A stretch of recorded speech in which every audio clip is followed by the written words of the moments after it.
സന്ധ്യ മയങ്ങി തുടങ്ങാറായ സമയം. പുഴയോട് ചേർന്ന് അതിമനോഹരമായ സ്ഥലം. അവിടെ ചുറ്റിലും ആകെ ഒരു പച്ച മൂടിയ അന്തരീക്ഷമാണ്. കാണാൻ തന്നെ കണ്ണിന് കുളിരേകുന്ന ചുറ്റുപാട്. പുഴയുടെ ഓരം ചേർന്ന് നീണ്ടു കിടക്കുന്ന ടാറിട്ട റോഡിലൂടെ ചെന്നാൽ ശിവയുടെ വീടെത്താം.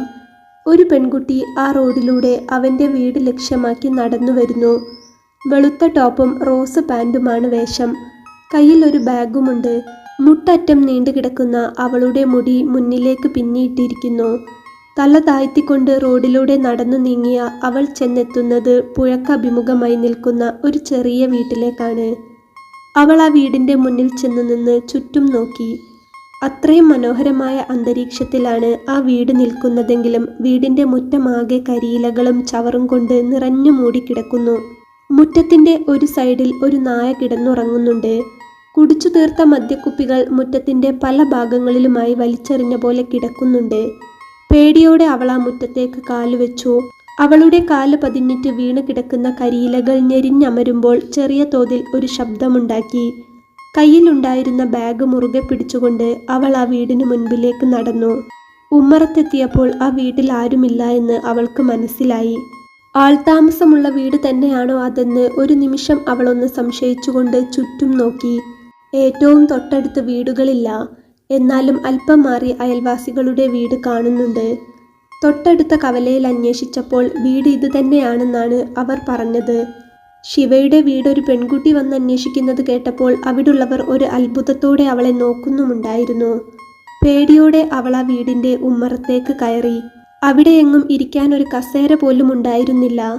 ശരിയായ രീതിയിൽ തൂത്തു തുടയ്ക്കുകയൊന്നും ചെയ്യാത്തതുകൊണ്ട് തന്നെ വീടിൻ്റെ തിണ്ണയിലും വാതിലിലും എല്ലാം പൊടി പിടിച്ച് കിടക്കുന്നുണ്ട്. അവൾ ഉമ്മറത്തിൻ്റെ ചുറ്റും നോക്കിയെങ്കിലും എവിടെ ഇരിക്കണമെന്ന് അവൾക്കറിയുന്നുണ്ടായിരുന്നില്ല. കുറച്ചു നേരം അവിടെ നിന്ന് ചുറ്റുമൊന്ന് കണ്ണോടിച്ച ശേഷം അവൾ മെല്ലെ ആ വീടിൻ്റെ വാതിലിനോട് ചേർന്ന് ഒരു മൂലയ്ക്കിരുന്നു.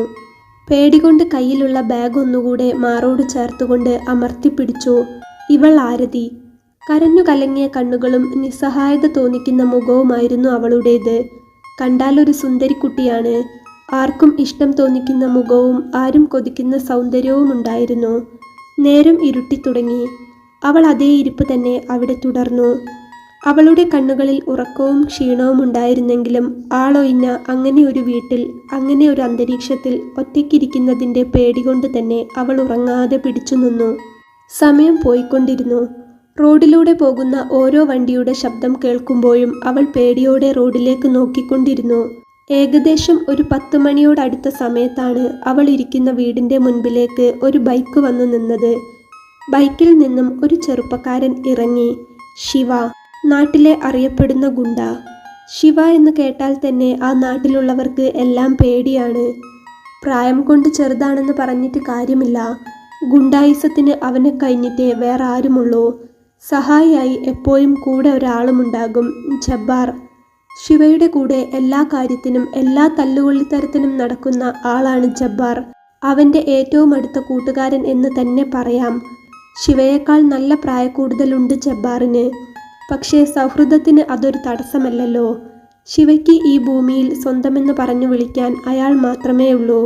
രണ്ടുപേരും ഗുണ്ടകളാണെങ്കിലും അവർക്ക് രണ്ടുപേർക്കും അങ്ങോട്ടും ഇങ്ങോട്ടും പരസ്പരം നല്ല സ്നേഹമാണ്. ശിവയുടെ വീട്ടിൽ നിന്നും മാറി കുറച്ചപ്പുറത്തുള്ള ഒരു കോളനിയിലാണ് ജബ്ബാർ താമസിക്കുന്നത്. ആരെയെങ്കിലും തല്ലണമെങ്കിലോ മറ്റോ ഇവരെ രണ്ടുപേരെയുമാണ് നാട്ടുകാർ ഏൽപ്പിക്കുക. കാശും കള്ളും കൊടുത്താൽ ആരെ വേണമെങ്കിലും പഞ്ഞിക്കിടാൻ അവർ റെഡിയാണ്. ശിവ ഏതെങ്കിലും ഒരു കാര്യത്തിൽ ഇടപെട്ടാൽ പിന്നെ മറിച്ചു ചെയ്യാൻ ആളുകൾക്ക് പേടിയാണ്. കാര്യം വേറൊന്നുമല്ല, അവൻ അവരെ കുത്തിമലർത്തും. ഇനി എന്തെങ്കിലും പ്രശ്നമുണ്ടായാലും ആളുകൾക്കാണെങ്കിൽ ശിവക്കെതിരെ കംപ്ലൈൻറ്റ് ചെയ്യാനും പേടിയാ. എല്ലാവരും പേടിച്ചു പിന്മാറും. പതിവ് പോലെ ശിവ അന്നും കള്ളും കുടിച്ചുള്ള വരവാണ്. കരിഞ്ഞ നീല ഷർട്ടും ലൈറ്റ് നീല ജീൻസുമായിരുന്നു വേഷം. എന്തൊക്കെയാണെങ്കിലും കാണാൻ അത്യാവശ്യം ഭംഗിയുള്ള ചെറുപ്പക്കാരൻ തന്നെയായിരുന്നു ശിവ. മുഖത്ത് കട്ടിത്താടി, ഇരുനിറം, വിരിഞ്ഞ നെഞ്ച്, 6 പാക്ക് ശരീരം.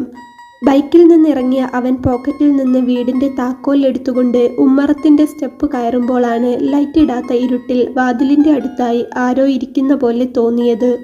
അവൻ്റെ ശത്രുക്കൾ ആരോ പമ്മിയിരിക്കുകയാണെന്നാണ് ശിവ ആദ്യം കരുതിയത്.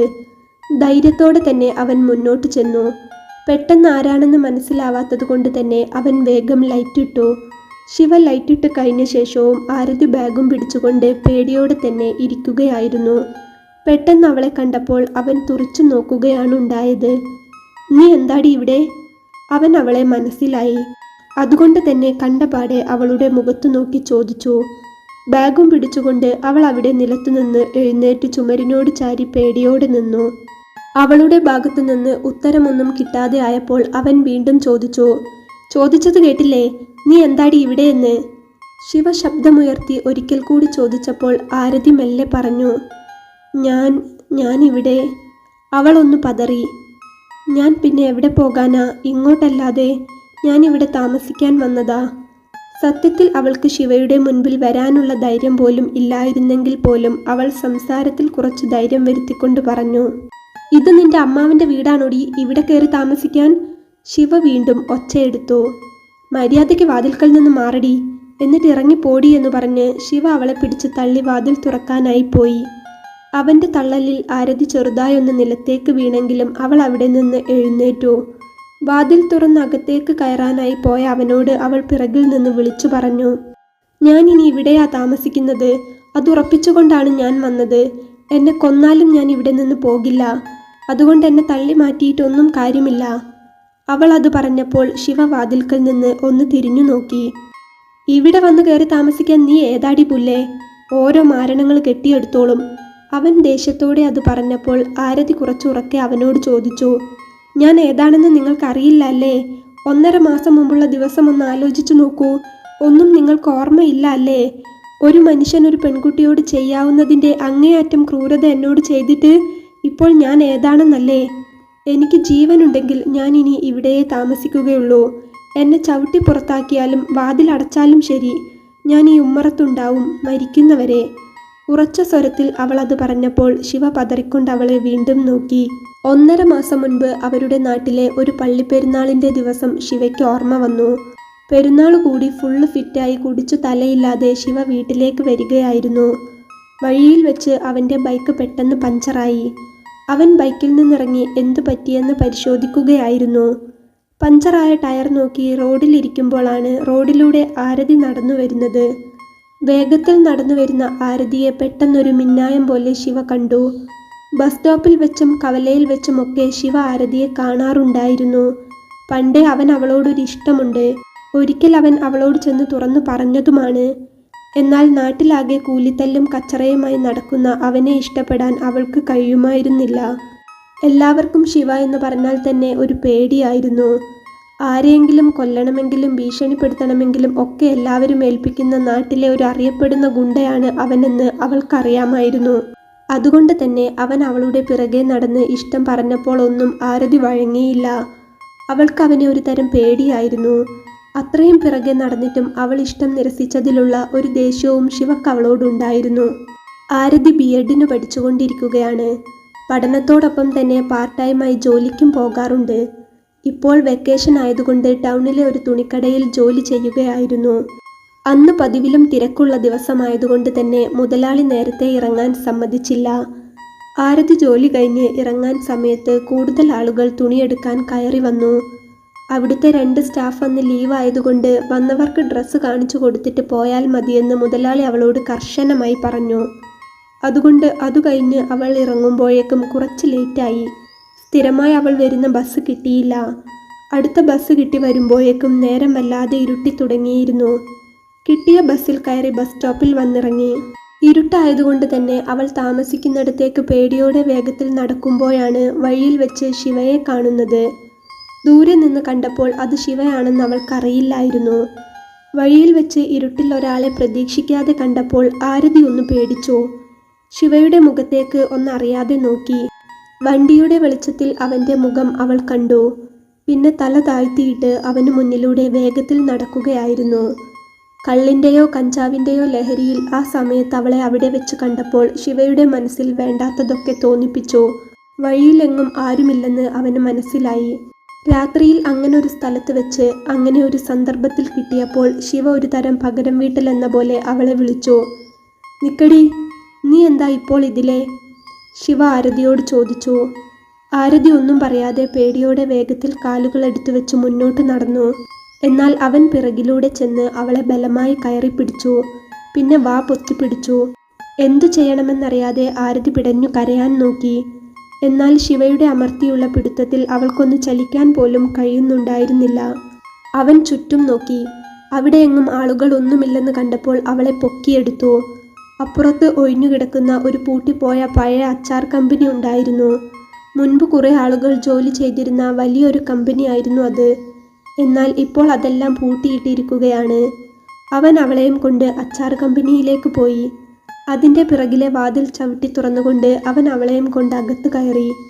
ശേഷം അവളെ ഒരു മൂലയിലേക്ക് തള്ളിയിട്ടു. എന്തു ചെയ്യണമെന്നറിയാതെ ആരതി പേടിയോടെ ചുറ്റും നോക്കി. പക്ഷേ ആളൊഴിഞ്ഞ അങ്ങനൊരു സ്ഥലത്ത് ശിവയോട് എതിർത്ത് നിൽക്കുക എന്നത് അവൾക്ക് സാധിക്കുന്ന കാര്യമായിരുന്നില്ല. എന്നിട്ടും അവൾ ബാഗുമെടുത്ത് അവിടെ നിന്നിറങ്ങി ഓടാൻ നോക്കി. പക്ഷേ ശിവ വീണ്ടും പിറകിലൂടെ ചെന്ന് അവളെ പിടിച്ചു വലിച്ച് മുഖത്താഞ്ഞടിച്ചു. ശക്തമായി തല്ല് കിട്ടിയപ്പോൾ അവൾ ശക്തിയോടെ നിലത്തേക്ക് പതിച്ചു. എന്നിട്ട് അവിടെ ഉണ്ടായിരുന്ന ഒരു വലിയ റം വലിച്ചിട്ട് അവൻ അതിൻ്റെ മുകളിൽ കയറിയിരുന്നു. എന്നെ ഒന്നും ചെയ്യരുത് പ്ലീസ്, ഞാൻ കാലു പിടിക്കാം, ഒന്നും ചെയ്യല്ലേ, അവൾ കരഞ്ഞുകൊണ്ട് അവന് മുന്നിൽ കൈകൂപ്പി. ശിവ അപ്പോൾ അവളെ ഒന്ന് പുച്ഛത്തോടെ നോക്കിക്കൊണ്ട് ചോദിച്ചു, നിനക്കെന്നെ ഓർമ്മയില്ലേ? എത്ര കാലമാ ഞാൻ നിന്റെ പുറകെ നടന്നത്? അപ്പോൾ നിനക്കെന്നെ പിടിക്കില്ല അല്ലേ? അന്നൊക്കെ ഞാൻ ശരിക്കും ഇഷ്ടം കൊണ്ടായിരുന്നു പിറകെ വന്നത്. പക്ഷേ നീ എന്നെ പുച്ഛിച്ചു തള്ളി. എന്നിട്ടിപ്പോൾ നീ എൻ്റെ കൈക്കുള്ളിൽ തന്നെ വന്നു പെട്ടത് കണ്ടില്ലേ? ഇനി ഇവിടെ നിന്ന് നല്ലപോലെ തിരിച്ചു പോകാമെന്ന് നീ വിചാരിക്കേണ്ട. കുറച്ചു സമയം ശിവയും ആരതിയും തമ്മിൽ അവിടെ നല്ല പിടിയും വലിയും ഉന്തും തള്ളും നടന്നെങ്കിലും ഒടുക്കം ശിവയ്ക്ക് മുന്നിൽ അവൾ തളർന്നു വീണുപോയി. കുറച്ചു സമയം കൊണ്ട് തന്നെ അവൻ അവളെ റേപ്പ് ചെയ്തു. തട്ടിപ്പിടയ്ക്കുന്ന അവളുടെ ദേഹത്തു നിന്ന് എല്ലാം കഴിഞ്ഞ ശേഷം ശിവ എണീറ്റു. പിന്നെ കുറച്ചു നേരം അവളെ നോക്കി അവിടെ ഇരുന്നു. എന്നിട്ട് കരഞ്ഞു തളർന്നിരിക്കുന്ന അവളെ നോക്കി അവൻ പറഞ്ഞു, മര്യാദയ്ക്ക് ഞാൻ നിന്റെ പിറകെ ഇഷ്ടവും കൊണ്ട് വന്നപ്പോൾ നിനക്കെന്നെ പിടിക്കില്ല അല്ലേടി? നീ അന്ന് എന്നോട് എന്താ പറഞ്ഞത്? എനിക്ക് ആളുകളെ കൊണ്ട് പറയിപ്പിക്കാതെ നല്ലപോലെ ജീവിച്ചുകൂടെ എന്നല്ലേ? എന്നിട്ടെന്തുണ്ടായി? എന്നെ ഉപദേശിക്കാനും അനുസരിപ്പിക്കാനും മാത്രം നീ ഒന്നും വളർന്നിട്ടില്ലടി. എന്തായാലും താങ്ക്സ്.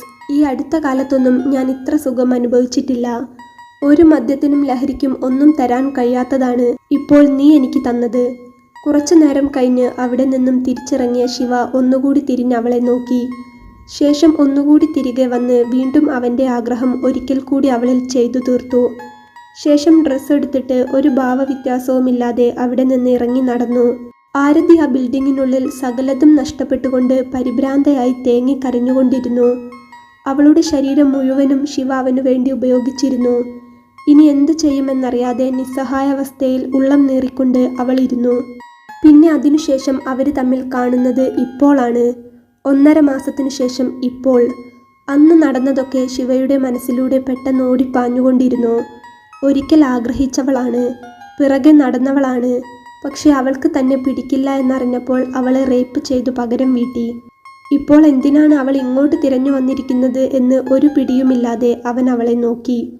എന്നിട്ട് അവളെ ഒന്നുകൂടി തറപ്പിച്ചു നോക്കിക്കൊണ്ട് ചോദിച്ചു, നീ എന്ത് കണ്ടിട്ടാ ഇങ്ങോട്ട് കയറി വന്നത്? പറയടി. ഞാനിവിടെ താമസിക്കാൻ വന്നതാണ്, ആരതി വിറയലോടെ പറഞ്ഞു. ഇവിടെ താമസിക്കാനൊന്നും പറ്റില്ല. ഒരിക്കൽ കുറെ ഞാൻ നിന്റെ പിറകെ നടന്നപ്പോൾ കേട്ടിരുന്നില്ലല്ലോ. എന്നിട്ടിപ്പോൾ എന്ത് കണ്ടിട്ടാടി ഇങ്ങോട്ട് താമസിക്കാൻ വന്നത്? ഇപ്പോൾ എനിക്ക് നിന്നെ വേണ്ട, ഇറങ്ങി പോടി പുല്ലേ എന്ന് പറഞ്ഞ് അവൻ അവളെ വീണ്ടും ശക്തിയിൽ പിടിച്ചു തള്ളിയപ്പോൾ അവൾ കയ്യിലുണ്ടായിരുന്ന ബാഗടക്കം മുറ്റത്തേക്ക് വീണു. ശേഷം അവിടെ നിന്ന് എഴുന്നേറ്റു. എന്നിട്ട് ശിവയോട് കരഞ്ഞുകൊണ്ട് പറഞ്ഞു, അന്നത്തെ പോലെയല്ല ഇപ്പോൾ എൻ്റെ സ്ഥിതി. എന്നെ പിച്ചി പറിച്ചത് ഓർമ്മയില്ലേ? ഇനി ഇവിടെ അല്ലാതെ ഞാൻ പിന്നെ എങ്ങോട്ടാ പോകേണ്ടത്? അന്ന് രാത്രി ഒരു തെറ്റും ചെയ്യാത്ത എന്നെ വലിച്ചു കീറിയില്ലേ? എൻ്റെ മാനം നശിപ്പിച്ചില്ലേ? എൻ്റെ ജീവിതം തകർത്തില്ലേ? ഇനി ഞാൻ ഇവിടെ അല്ലാതെ എങ്ങോട്ട് പോകാനാണ്? ആരതി വീണ്ടും ചോദിച്ചു. എല്ലാം കൂടെ കേട്ട് ശിവയ്ക്ക് ശരിക്കും കലി ഇളകി വരുന്നുണ്ടായിരുന്നു. അവൻ അവളുടെ നേരെ പല്ല് കടിച്ചുകൊണ്ട് പൊട്ടിത്തെറിച്ചു. നിർത്തടി, നിന്നെ പിടിച്ചിറക്കി റോഡിലിടാത്തത് എൻ്റെ മര്യാദയാണെന്ന് കൂട്ടിക്കോ. നേരം വെളുക്കുമ്പോൾ നിന്നെ ഇവിടെ കണ്ടുപോകരുത്. അല്ലെങ്കിലേ മനുഷ്യൻ ഭ്രാന്ത് പിടിച്ചു വരികയാണ്. അതിൻ്റെ ഇടയ്ക്ക് ഓരോന്ന് വലിഞ്ഞു കയറി കൂടെ വന്നോളും ആളെ സ്വസ്ഥത നഷ്ടപ്പെടുത്താനായിട്ട് ഓരോ പണ്ടാരം എന്ന് പറഞ്ഞ് തല ചൊറിഞ്ഞുകൊണ്ട് ശിവ അകത്ത് കയറി അവൾക്ക് മുന്നിൽ വാതിലടച്ചു. എന്ത് ചെയ്യണമെന്നറിയാതെ ആരതി അവിടെ അങ്ങനെ നിന്നു. അപ്പോൾ തന്നെ ശിവ അടച്ച വാതിൽ തുറന്നുകൊണ്ട് ആരതിയെ നോക്കി. എന്നിട്ട് വീണ്ടും പറഞ്ഞു, നാളെ നേരം വെളുക്കുമ്പോൾ എങ്ങാനും നിന്നെ ഇവിടെ കണ്ടാൽ ഞാൻ വെട്ടി നുറുക്കി കൊന്നു കുഴിച്ചു മൂടും, പറഞ്ഞേക്കാം. എന്നെക്കുറിച്ച് നിനക്ക് നന്നായി അറിയാമല്ലോ. അത് പറഞ്ഞ് അവൻ വീണ്ടും വാതിൽ കൊട്ടിയടച്ചു. മനസ്സിൽ എന്തോ തീരുമാനിച്ചുറപ്പിച്ചു കഴിഞ്ഞവണ്ണം മറ്റെവിടെയും പോകാനില്ലാത്തതുകൊണ്ട് ആരതി അവിടെ തന്നെ ഇരുന്നു. അകത്തു കയറിയ ശിവ പുറത്തെ ലൈറ്റ് ഓഫ് ചെയ്തിട്ടുണ്ടായിരുന്നു. അതുകൊണ്ട് അവൾക്ക് പെട്ടെന്നൊരു പേടി തോന്നി. പക്ഷേ റോഡിലുള്ള സ്ട്രീറ്റ് ലൈറ്റിൻ്റെ നേരിയ പ്രകാശം മുറ്റത്തേക്കുണ്ടായിരുന്നു. അതുകൊണ്ട് തന്നെ ആകെ ഇരുട്ടുമൂടി കിടക്കുന്നുണ്ടായിരുന്നില്ല. പിന്നെ ശിവയെപ്പോലെ ഒരു ഗുണ്ടയുടെ വീടായതുകൊണ്ട് തന്നെ അവിടേക്ക് മറ്റാരും കയറി വരില്ല എന്ന ഒരു ധൈര്യം അവൾക്കുണ്ടായിരുന്നു. ശിവ റൂമിൽ പോയി കട്ടിലിലേക്ക് വീണു കിടന്നുറങ്ങി. ആരതി അവളുടെ ബാഗ് തുറന്ന് ഒരു ഷോൾ എടുത്ത് അത് നിലത്ത് വിരിച്ചുകൊണ്ട് അവിടെ ചുരുണ്ടുകൂടി നേരം വെളുപ്പിച്ചു. പിറ്റേന്ന് രാവിലെ നേരം പുലർന്നു. എന്നാൽ ശിവ എണീക്കാൻ കുറേ ലേറ്റായിരുന്നു.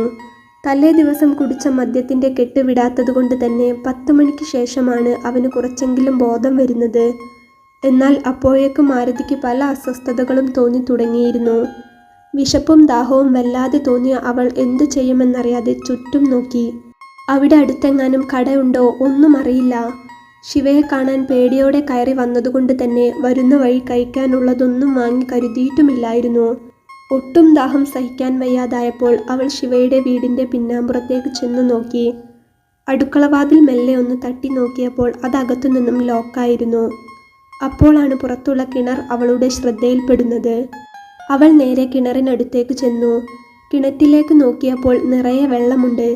കൂടാതെ കിണറ്റിൻകരയിൽ കയറും ബക്കറ്റുമുണ്ട്. പക്ഷേ ഉള്ളിലേക്ക് നോക്കിയപ്പോൾ ക്ഷീണം കാരണം തല കറങ്ങി അതിൽ വീണു പോകുമെന്ന് അവൾക്ക് തോന്നി. എങ്ങനെയൊക്കെ ഒരു ബക്കറ്റ് വെള്ളം അവൾ കിണറ്റിൽ നിന്നും വലിച്ചു കോരി കരയ്ക്കെത്തിച്ചു. എന്നിട്ട് വെള്ളം കയ്യിലെടുത്തു നോക്കിയപ്പോൾ നല്ല തെളിഞ്ഞ ഇളനീർ പോലെയുള്ള വെള്ളമായിരുന്നു. അതുകൊണ്ട് തന്നെ അത് വേണ്ടുവോളം കുടിച്ചു. നിർത്താതെയുള്ള അവളുടെ കുടിയിൽ വയറ് ഏകദേശം ഫുള്ളായി. ശേഷം ആ വെള്ളമെടുത്ത് അവൾ ഒന്ന് മുഖവും കഴുകി. ആ സമയത്താണ് ശിവ അകത്തുനിന്ന് ഡ്രസ്സ് മാറി പുറത്തേക്കിറങ്ങുന്നത്. അവൻ ഇറങ്ങുമ്പോൾ ഉമ്മറത്ത് നോക്കിയപ്പോൾ അവിടെ ആരതിയെ കണ്ടില്ല. അവൾ പോയി കാണുമെന്ന സമാധാനത്തിൽ അവൻ ബൈക്ക് സ്റ്റാർട്ടാക്കി പുറത്തേക്കിറങ്ങി. കിണറ്റിൻകരയിൽ നിന്ന് ബൈക്ക് സ്റ്റാർട്ടാക്കുന്ന ശബ്ദം ആരതി കേട്ടിരുന്നു. അവൾ മെല്ലെ പിന്നാമ്പുറത്തു നിന്ന് എത്തി നോക്കുമ്പോഴേക്കും ശിവ പോയിട്ടുണ്ടായിരുന്നു. വേഗം മുൻവശത്ത് വന്നു നോക്കിയപ്പോൾ വാതിൽ ലോക്ക് ചെയ്തു കണ്ടു. മറ്റൊരു വഴിയുമില്ലാതെ അവൾ തിരികെ വീണ്ടും ഉമ്മറത്തേക്ക് വന്ന് ഷോൾ വിരിച്ചു അതിൽ തന്നെ ചുരുണ്ടു കിടന്നു. ശിവയുടെ വീടിൻ്റെ മുൻവശം റോഡിൽ നിന്നും മറച്ചുകൊണ്ട് ഉയരത്തിലുള്ള ഒരു മതിലുള്ളതുകൊണ്ട് തന്നെ റോഡിലൂടെ പോകുന്നവർക്ക് അവിടെ ഒരാൾ കിടക്കുന്നത് കാണാൻ കഴിയുമായിരുന്നില്ല. വിശപ്പും ദാഹവും പേടിയും കാരണം ആകെ തളർന്ന അവസ്ഥയിൽ ആരതി അവിടെ തന്നെ കഴിച്ചുകൂട്ടി. പതിവ് പോലെ തന്നെ അന്ന് രാത്രിയും ഏറെ വൈകിയാണ് ശിവ വീട്ടിലേക്ക് തിരിച്ചെത്തിയത്. ഏകദേശം 11 മണിയോടടുത്ത സമയത്താണ് അവൻ്റെ ബൈക്കിൻ്റെ ശബ്ദം അവൾ കേട്ടത്. അത് കേട്ടതും നിലത്ത് ചുരുണ്ട് കിടക്കുകയായിരുന്ന അവൾ മെല്ലെ വേഗം എഴുന്നേറ്റ് നിന്നു. അകത്തേക്ക് കയറുമ്പോൾ ശിവ അവളെ കണ്ടു. അവളെ കണ്ടപ്പോൾ അവൻ്റെ മുഖം ഒന്നുകൂടെ ദേഷ്യം കൊണ്ട് കനത്തു. നീ ഇതുവരെ പോയില്ലേടി ഡാഷ് മോളെ, അവൻ അവളോട് ദേഷ്യത്തോടെ ചോദിച്ചു. അവൾ ഒന്നും പറയാതെ തല താഴ്ത്തി ക്ഷീണിച്ച മുഖഭാവത്തോടെ അവിടെ നിന്നു. ആരതിയുടെ അപ്പോഴത്തെ അവസ്ഥ കണ്ടാൽ ആർക്കും അവളോട് ഒരു ദയ തോന്നിപ്പോകുമായിരുന്നു. അത്രയും ക്ഷീണിച്ച മുഖഭാവം. ശരിക്കും അവൾക്ക് ഭക്ഷണം കഴിക്കാത്തതിൻ്റെയും മറ്റും നല്ല ക്ഷീണമുണ്ടായിരുന്നു. ശിവ ഒന്ന് തൊട്ടാൽ ആടിപ്പോകുമെന്ന വിധത്തിലായിരുന്നു അവളുടെ നിൽപ്പ്.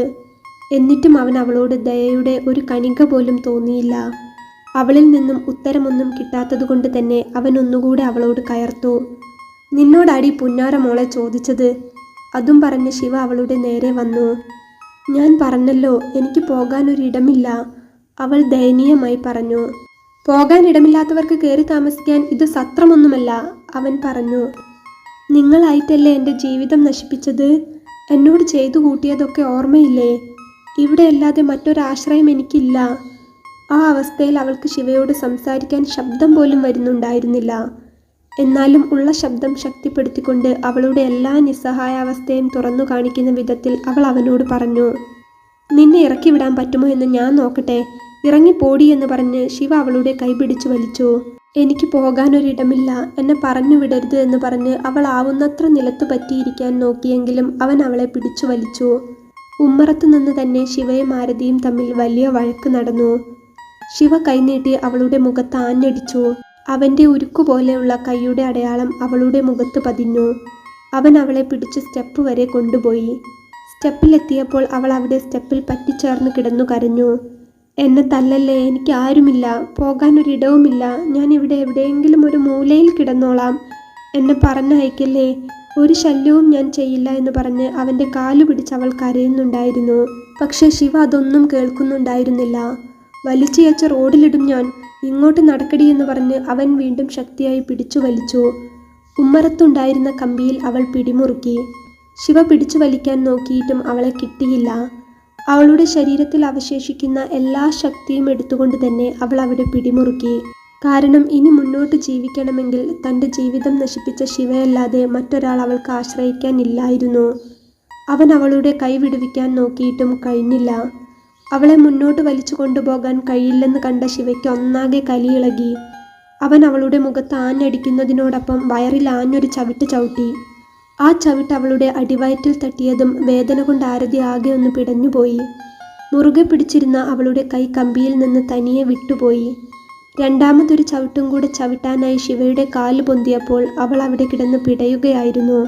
ആ പിടച്ചിലിനിടയിൽ അവളുടെ വലതുകൈ അവൻ്റെ കാലിനു നേരെ ഉയർത്തി അവൻ്റെ കാലിൽ പിടിച്ചു കരഞ്ഞുകൊണ്ട് അവൾ പറഞ്ഞു, ഇനി ഒന്നും ചെയ്യല്ലേ, എൻ്റെ വയറ്റിലൊരു കുഞ്ഞുണ്ട്, അന്നത്തെ ക്രൂരതയുടെ ഫലം എൻ്റെ വയറ്റിൽ കിടക്കുന്നുണ്ട്, അതുകൊണ്ടാണ് ഞാൻ ഇവിടേക്ക് വന്നത്, പേടി കൊണ്ടാ പറയാതിരുന്നത്, ഇനി എന്നെ ചവിട്ടല്ലേ, ഞാൻ ചത്തുപോകും.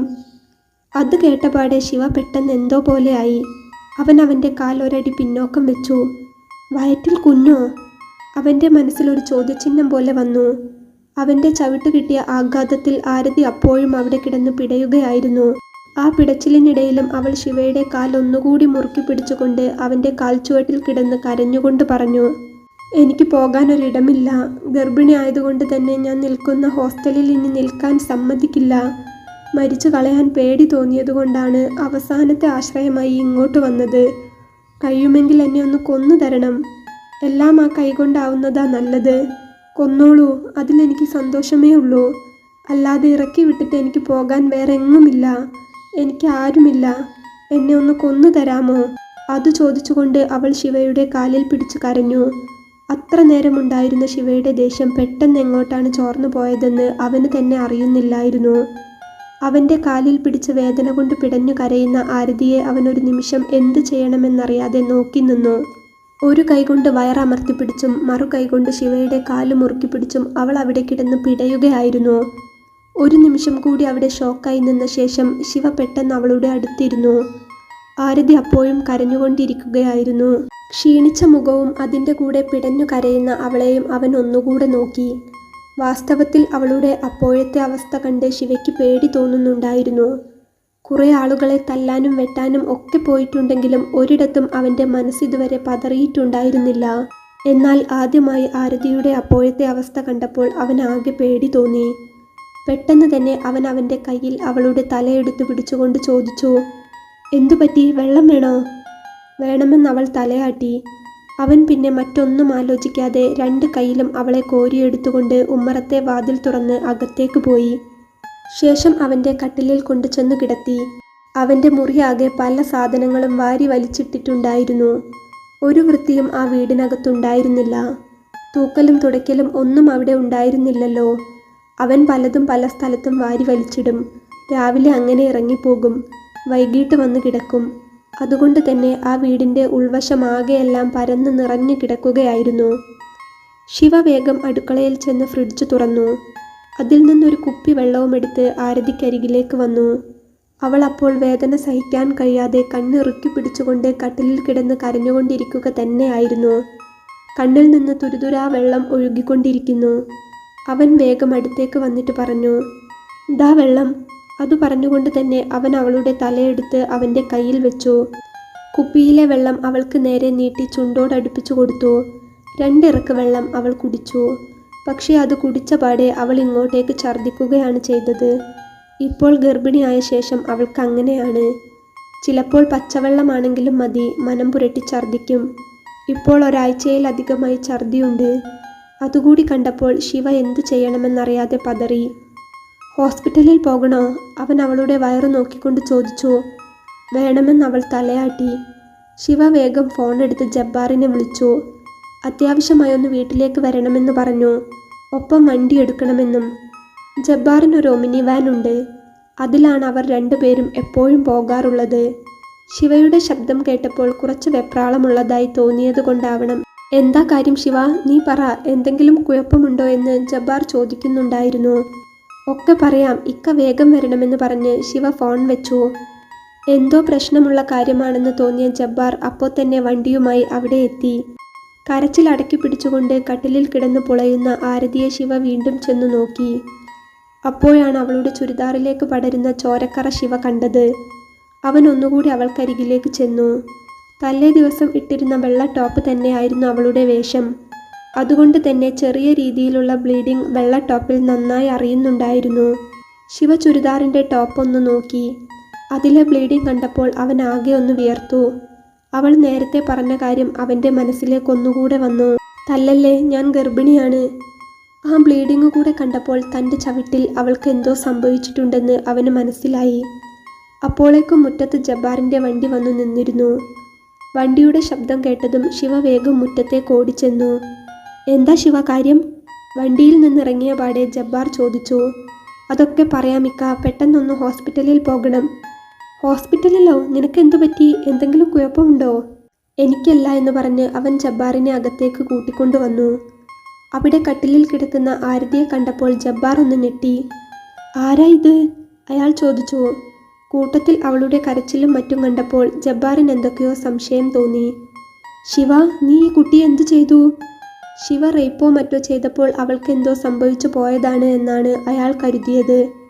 എന്താ ശിവ, നീ വല്ലതും ചെയ്തോ? അതൊക്കെ ഞാൻ പറയാമിക്ക. അവൾക്ക് തീരെ വയ്യ.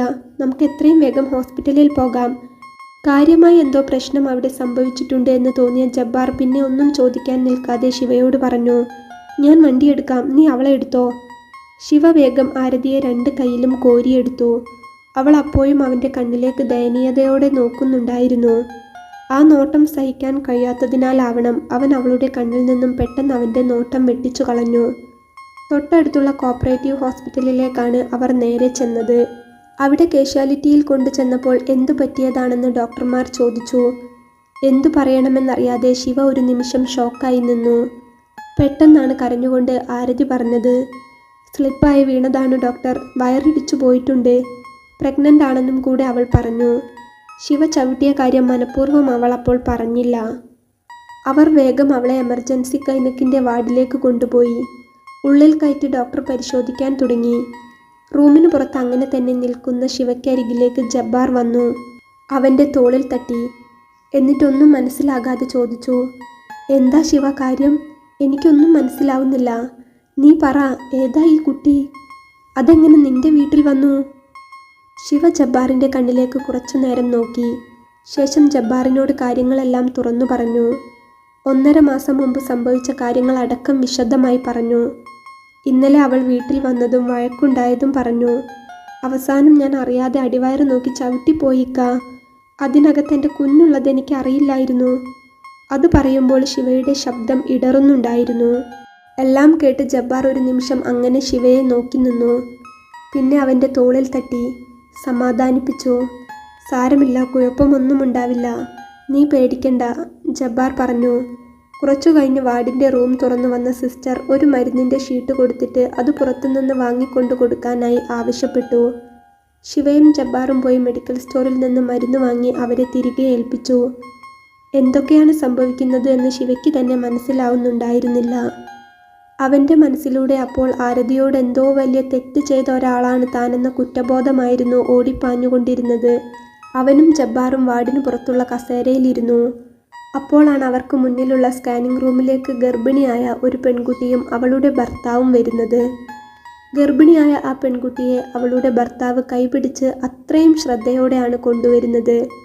സ്കാനിംഗ് റൂമിലേക്ക് കയറുന്നതിൻ്റെ മുൻപ് അവൻ ബാഗിൽ നിന്ന് വെള്ളമെടുത്ത് അവൾക്ക് കുടിക്കാൻ കൊടുത്തു. ശേഷം അവളുടെ കയ്യിലുണ്ടായിരുന്ന കുഞ്ഞു ബാഗ് വാങ്ങിവെച്ചു. ഉള്ളിൽ നിന്ന് അവരുടെ പേര് വിളിച്ചപ്പോൾ പെൺകുട്ടി സ്കാൻ ചെയ്യാൻ പോകാനായി എഴുന്നേറ്റു. അവൻ അപ്പോൾ അവളുടെ കവിളിൽ തട്ടി ചിരിച്ചുകൊണ്ട് പോയി വാ എന്ന് പറഞ്ഞു. ശേഷം അവളുടെ കൈ പിടിച്ചുകൊണ്ട് സ്നേഹത്തോടെ അകത്തേക്ക് കയറ്റിവിട്ടു. പിന്നെ അവളുടെ ബാഗും മടിയിൽ വെച്ചുകൊണ്ട് കസേരയിൽ വന്നിരുന്നു. ശിവ അതെല്ലാം കണ്ടുകൊണ്ടിരിക്കുന്നുണ്ടായിരുന്നു. ഗർഭിണിയായ തൻ്റെ പാതിയെ ആ ചെറുപ്പക്കാരൻ എങ്ങനെയാണ്, എത്ര ശ്രദ്ധയോടെയാണ് നോക്കുന്നത് എന്ന് ശിവ ഓർത്തു. അതേ സ്ഥാനത്ത് തൻ്റെ കുഞ്ഞു വയറ്റിൽ വളരുന്ന പെൺകുട്ടിയെ താൻ അടിവയറ് നോക്കി ചവിട്ടിപ്പോയ ആ രംഗം ഓർക്കുമ്പോൾ അവൻ്റെ കണ്ണ് നിറയുന്നുണ്ടായിരുന്നു. ഞാൻ ചെയ്തത് തെറ്റായിപ്പോയി ഇക്ക, ചെയ്തതെല്ലാം തെറ്റായിപ്പോയി. അവൾ എന്നോട് ഒരു ദ്രോഹവും ചെയ്തിട്ടില്ല. ഞാൻ അവളുടെ മാനം നശിപ്പിച്ചു, പിച്ചി ചീന്തി. അന്ന് അവൾ കിടന്നു പിടഞ്ഞത് എനിക്കിപ്പോഴും ഓർമ്മയുണ്ട്. ഇപ്പോൾ ഇതാ ഇതും. ആ പാവം എന്നോട് ഒരു തെറ്റും ചെയ്തിട്ടില്ല. എന്നിട്ടും ഞാൻ എന്തിനായിരുന്നു ഇങ്ങനെയൊക്കെ? ശിവ ജബ്ബാറിനോട് കരഞ്ഞുകൊണ്ട് പറഞ്ഞു. ജബ്ബാർ ഒന്ന് അവനെ നോക്കി, പിന്നെ മെല്ലെ പുഞ്ചിരിച്ചു. എന്നിട്ട് പറഞ്ഞു, സാരമില്ല മോനെ, തെറ്റു പറ്റാത്ത മനുഷ്യരില്ല. ഞാനും നീയുമൊക്കെ എന്നും തെറ്റിലൂടെ മാത്രം ജീവിക്കുന്നവരല്ലേ. അതുപോലൊരബദ്ധം നിനക്ക് പറ്റിപ്പോയി. കേട്ടിടത്തോളം ആ കുട്ടി ഒരു പാവമാണെന്ന് തോന്നുന്നു. ഒന്നുമില്ലെങ്കിലും ഗർഭിണിയാണെന്നറിഞ്ഞപ്പോൾ നിന്റെ അരികിലേക്ക് ഓടി വന്നില്ലേ? ഇന്നത്തെ കാലത്ത് നമ്മൾ എന്തൊക്കെ കേൾക്കുന്നു. വയറ്റിലുള്ള കുഞ്ഞുങ്ങളെ കൊന്നുകളയുന്നു, പ്രസവിച്ചിട്ട് കൊല്ലുന്നു, കുപ്പത്തൊട്ടിയിലെറിയുന്നു, കടലിൽ വലിച്ചെറിയുന്നു, കല്ലിലെറിഞ്ഞു കൊല്ലുന്നു. എന്തിനധികം പറയുന്നു? എൻ്റെയും നിൻ്റെയും കഥ എന്താ? തെരുവിലേക്ക് വലിച്ചെറിഞ്ഞതല്ലേ ആരോ നമ്മളെ? ചേർത്ത് പിടിക്കാൻ ഒരച്ഛനും അമ്മയും ഉണ്ടായിരുന്നെങ്കിൽ നമ്മുടെ ജീവിതം ഇങ്ങനെയൊക്കെ ആകുമായിരുന്നോ? അതൊക്കെ വെച്ച് നോക്കുമ്പോൾ നീ പറഞ്ഞ പോലെ ആണെങ്കിൽ ആ കുട്ടി ആ കുഞ്ഞിനെയും വയറ്റിലിട്ട് നിന്റെ അരികിൽ വന്നില്ലേ? ഇന്നത്തെ കാലത്ത് ഒരു ഗർഭം അലസിപ്പിച്ച് കളയാനൊന്നും വലിയ ബുദ്ധിമുട്ടൊന്നുമില്ല. അവൾ അത് ചെയ്തില്ലല്ലോ. നിനക്ക് തെറ്റുപറ്റി. പക്ഷെ അതെല്ലാം ക്ഷമിച്ചുകൊണ്ട് അവൾ നിന്റെ കൂടെ ജീവിക്കാൻ വന്നതാണെങ്കിൽ നീ അവളെ വിട്ടുകളയരുത്. ഇതുവരെ നീ അനാഥനായിരുന്നു. എന്നാൽ ഇപ്പോൾ അങ്ങനെയല്ല. നിന്റെ ഒരു ജീവൻ അവളുടെ വയറ്റിലുണ്ട്. ഒന്നും അറിയാത്തൊരു പാവം കുഞ്ഞ്. അതിനൊന്നും സംഭവിക്കല്ലേ എന്ന് നമുക്ക് പ്രാർത്ഥിക്കാം. ആകെ ഒരു ജീവിതമേ നമുക്കൊക്കെയുള്ളൂ. എത്രയെന്ന് വെച്ചാടാ നമ്മൾ കണ്ടവരുടെ തല്ലു വാങ്ങിയും തല്ലു കൊടുത്തും ഇങ്ങനെ ജീവിക്കുക? ഒക്കെ കഴിഞ്ഞ് ചാവാൻ കിടക്കുമ്പോൾ നിനക്കോ എനിക്കോ കൂട്ടിന് ആരെങ്കിലും ഉണ്ടാകുമോ? ഒരു ഗ്ലാസ് വെള്ളം എടുത്തു തരാൻ, ഒന്ന് താങ്ങി പിടിക്കാൻ ആരും ഉണ്ടാവില്ല. കൂലിത്തല്ലുകാരി നാശങ്ങൾ ചത്തു പണ്ടാരമടങ്ങിയത് നന്നായി എന്നേ നമ്മളെ അറിയുന്നവർ പറയൂ. ആ കുട്ടി നിന്റെ കൂടെ ജീവിക്കാൻ തയ്യാറാണെങ്കിൽ നീ അതിനെ ചേർത്ത് പിടിച്ച് ഒരു ദിവസം നന്നായി ജീവിക്കാൻ നോക്കുമോനെ. കുഞ്ഞുനാൾ മുതൽ നീ അനുഭവിച്ചതൊക്കെ അടുത്തറിയുന്നവനാ ഞാൻ. ഞാനും നീയും ഒരുപോലെ ആയതുകൊണ്ട് നമുക്ക് രണ്ടുപേർക്കും അങ്ങോട്ടും ഇങ്ങോട്ടും സഹതപിക്കാൻ മാത്രമേ ഇന്നുവരെ പറ്റിയിട്ടുള്ളൂ. അതുകൊണ്ട് ഇനിയെങ്കിലും ഒരു നല്ല ജീവിതം ഉണ്ടാകുമെങ്കിൽ. ജബ്ബാർ അത് പറഞ്ഞുകൊണ്ട് ശിവയുടെ കയ്യിൽ പിടിച്ചു. ശിവയുടെ കണ്ണപ്പോൾ അവൻ അറിയാതെ തന്നെ നിറഞ്ഞൊഴുകുകയായിരുന്നു. അവൻ കണ്ണിറുക്കി അടച്ചുകൊണ്ട് അവിടെ അങ്ങനെ കസേരയിലിരുന്നു. 2 മണിക്കൂറിന് ശേഷം ആരതിയെ വാർഡിലേക്ക് മാറ്റിയിട്ടുണ്ട് എന്നൊരു സിസ്റ്റർ വന്നു പറഞ്ഞു. ശിവയും ജബ്ബാറും അവിടേക്ക് ചെന്നപ്പോൾ ആരതി അവിടെ കിടക്കുകയായിരുന്നു. ഡോക്ടറും നഴ്സും അവിടെ ഉണ്ടായിരുന്നു. നിങ്ങളാണോ ആരതിയുടെ ഹസ്ബൻഡ്? ഡോക്ടർ ശിവയോട് ചോദിച്ചു. അവരെടുത്തടിച്ച പോലെ അങ്ങനെ ചോദിച്ചപ്പോൾ അതെ എന്ന് പറയുകയല്ലാതെ അവന് വേറെ വഴിയില്ലായിരുന്നു. അവൻ നിറഞ്ഞ കണ്ണുകളോടെ അതെ എന്ന് തലയാട്ടി. വീഴ്ചയിൽ വയറടിച്ചു പോയിട്ടുണ്ട്. ട്യൂബിൽ ചെറിയൊരു മുറിവുണ്ട്. അതാണ് ബ്ലീഡിംഗ് ആയത്. പക്ഷേ കുഞ്ഞിനൊന്നും പറ്റിയിട്ടില്ല. എന്തായാലും ഇപ്പോൾ വലിയ കുഴപ്പമൊന്നും കാണാനില്ല. അബോട്ടായി പോവാതിരിക്കാനുള്ള മരുന്ന് വെച്ചിട്ടുണ്ട്. കുഞ്ഞിന് പ്രത്യേകിച്ച് പ്രോബ്ലം ഒന്നും കാണാനില്ലാത്തതുകൊണ്ട് വെറുതെ ഒഴിവാക്കി കളയണ്ട. എത്രയോ ആളുകൾ ഒരു കുഞ്ഞുണ്ടാവാൻ വേണ്ടി നേർച്ചയും കാഴ്ചയുമായിട്ട് നടക്കുന്നു. തൽക്കാലം കുഴപ്പമൊന്നുമില്ലാത്തതുകൊണ്ട് തന്നെ ഒരു ജീവനല്ലേ, എടുത്തു കളയണ്ട. യൂട്രസിന് എന്തെങ്കിലും പറ്റിയിരുന്നെങ്കിൽ കുഞ്ഞ് അബോട്ടായി പോകുമായിരുന്നു. അല്ലെങ്കിൽ എടുത്തു കളയേണ്ടി വരുമായിരുന്നു. ഇപ്പോൾ ബ്ലീഡിംഗ് കുറഞ്ഞു വന്നിട്ടുണ്ട്. നിലവിൽ കുഴപ്പമൊന്നുമില്ല. എന്തായാലും ഇന്നിവിടെ കിടക്കട്ടെ. നാളെ ഒന്നുകൂടി സ്കാൻ ചെയ്ത് വിശദമായി നോക്കിയിട്ട് ബാക്കി എന്താണെന്ന് വെച്ചാൽ ചെയ്യാം, ഡോക്ടർ പറഞ്ഞു. പിന്നെ ഈ കുട്ടിക്ക് നല്ല ക്ഷീണമുണ്ട്. നല്ല ഛർദിയുമാണല്ലോ. ഛർദിക്കുള്ള മരുന്ന് എഴുതിയിട്ടുണ്ട്. നിങ്ങൾ കുട്ടിക്ക് വേഗം എന്തെങ്കിലും ഭക്ഷണം വാങ്ങി കൊടുക്കാൻ നോക്കൂ. തൽക്കാലം ട്രിപ്പ് ഇട്ടിട്ടുണ്ട്. അതുമാത്രം പോരാ, നന്നായി ഭക്ഷണം കഴിപ്പിക്കണം. പെട്ടെന്ന് തന്നെ വാങ്ങിക്കൊണ്ടുവന്ന് കൊടുക്കൂ. അത് പറഞ്ഞ് ഡോക്ടർ പുറത്തേക്കിറങ്ങി. അപ്പോഴാണ് ശിവ അത് ഓർത്തത്. വീട്ടിൽ വന്നപ്പോൾ മുതൽ ഈ സമയം വരെ അവൾ എന്തെങ്കിലും കഴിച്ചു കാണുമോ എന്ന്. ഇന്നലെയും ഇന്നും താൻ വാതിൽ പൂട്ടിയതുകൊണ്ട് തന്നെ അവൾക്ക് അകത്തു കയറാൻ കഴിയില്ല. കയറിയാലും ആ വീട്ടിൽ കഴിക്കാൻ പാകത്തിനൊന്നുമില്ല. ശിവ ആരതിയെ ഒരു നോട്ടം നോക്കി. അവൾ അപ്പോൾ അവൻ്റെ കണ്ണിലേക്ക് നോക്കാതെ ചുമരിലേക്ക് നോക്കി കരഞ്ഞുകൊണ്ട് കിടക്കുകയായിരുന്നു. ശിവയും ജബ്ബാറും വേഗം പുറത്തേക്ക് പോയി. അവിടെ രാവും പകലും പ്രവർത്തിക്കുന്ന വലിയൊരു ക്യാൻറ്റീൻ ഉണ്ടായിരുന്നു. എല്ലാ ഭക്ഷണവും അവിടെ കിട്ടും. അവിടെ നിന്ന് ഫുഡ് വാങ്ങി ശിവ തിരികെ വന്നു. ജബ്ബാർ പുറത്തിരുന്നു. ആരതി ചുമര് നോക്കി അങ്ങനെ കിടക്കുകയായിരുന്നു. കണ്ണിൽ നിന്ന് അപ്പോഴും വെള്ളം ഒലിച്ചിറങ്ങുന്നുണ്ട്. ഭക്ഷണം കഴിക്കാനായി അവളെ എങ്ങനെ വിളിക്കണമെന്ന് ശിവയ്ക്ക് അറിയുന്നുണ്ടായിരുന്നില്ല. കുറച്ചു നേരം അവളെ നോക്കി നിന്ന ശേഷം അവൻ മെല്ലെ വിളിച്ചു, "ഫുഡ് കൊണ്ടുവന്നിട്ടുണ്ട്, കഴിച്ചോളൂ." അവൻ്റെ ശബ്ദം കേട്ടപ്പോൾ അവൾ ഒന്ന് മെല്ലെ തിരിഞ്ഞു നോക്കി. വാസ്തവത്തിൽ അവൾക്ക് വല്ലാതെ വിശക്കുന്നുണ്ടായിരുന്നു. അതുകൊണ്ടായിരിക്കണം അത് കേട്ടപാടെ അവൾ ഒരു കൈകുത്തി എഴുന്നേറ്റു. അവൻ കൊണ്ടുവന്ന പൊതി അവൾക്ക് നേരെ തുറന്നു വെച്ചു കൊടുത്തു. അത് ബിരിയാണി ആയിരുന്നു. ഒരു ബോട്ടിൽ വെള്ളവും വാങ്ങിയിട്ടുണ്ടായിരുന്നു. അതിൻ്റെ മൂടി തുറന്ന് അതും അവൾക്ക് നേരെ വെച്ചു കൊടുത്തു. അവൾ മെല്ലെ എഴുന്നേറ്റ് തൊട്ടടുത്ത് പോയി കൈ കഴുകി ഭക്ഷണം കഴിക്കാനിരുന്നു. നടക്കുമ്പോഴൊക്കെ അവൾ ആടിപ്പോകുന്നുണ്ടായിരുന്നു. പോരാത്തതിന് നല്ല വേദനയും ഉണ്ടായിരുന്നു. ഒന്നും മിണ്ടാതെ അവൾ വേഗം പൊതിയിലെ ഭക്ഷണം കുറേശ്ശെ കഴിക്കാൻ തുടങ്ങി. 2 ദിവസം പട്ടിണി കിടന്ന് കഴിക്കുന്നത് കൊണ്ടായിരിക്കണം വെറും വയറ്റിൽ ഫുഡ് എത്തിയപ്പോൾ അവൾക്ക് വയറ്റിൽ നിന്ന് വീണ്ടും ഒരു വേദന പോലെ തോന്നി. ഒന്നും കാര്യമാക്കാതെ അവൾ അത് കഴിച്ചു. ഇലയിലുള്ള ഒരു വറ്റുപോലും ബാക്കി വെക്കാതെ അവൾ അത് കഴിച്ചു തീർക്കുന്നത് ശിവ സങ്കടത്തോടെ നോക്കി നിന്നു. എല്ലാം കഴിഞ്ഞപ്പോൾ ഇല കളയാൻ അവൾ എഴുന്നേറ്റപ്പോൾ അവൻ പറഞ്ഞു, "ഞാൻ കൊണ്ട് കളഞ്ഞേക്കാം." ഒന്നും പറയാതെ അവൻ്റെ കണ്ണിലേക്കൊന്ന് നോക്കിയ ശേഷം അവൾ തന്നെ പൊതി കൊണ്ടുപോയി അപ്പുറത്തെ വേസ്റ്റ് ബിന്നിൽ കളഞ്ഞു തിരിച്ചു വന്നു മെല്ലെ കട്ടിലിൽ കയറിയിരുന്നു. കുറച്ചു നേരത്തേക്ക് അവർ തമ്മിൽ ഒന്നും സംസാരിച്ചതേയില്ല. രണ്ടുപേരും കുറേ നേരം തല താഴ്ത്തിയിട്ടുകൊണ്ട് പൂർണ്ണ മൗനമായി ഇരുന്നു. കുറേ നേരത്തെ ആ മൗനത്തെ തല്ലിക്കെടുത്തിക്കൊണ്ട് ശിവ മെല്ലെ അവളെ നോക്കി പറഞ്ഞു, എനിക്ക് അറിയില്ലായിരുന്നു പ്രഗ്നൻ്റ് ആണെന്ന്. ഞാൻ അറിയാതെ ചവിട്ടിപ്പോയി. അറിവില്ലായ്മ കൊണ്ടാണ്. മാപ്പ്." അത് പറഞ്ഞപ്പോൾ അവൾ നിറഞ്ഞ കണ്ണുകളോടെ വീണ്ടും അവനെ ഒന്ന് നോക്കി.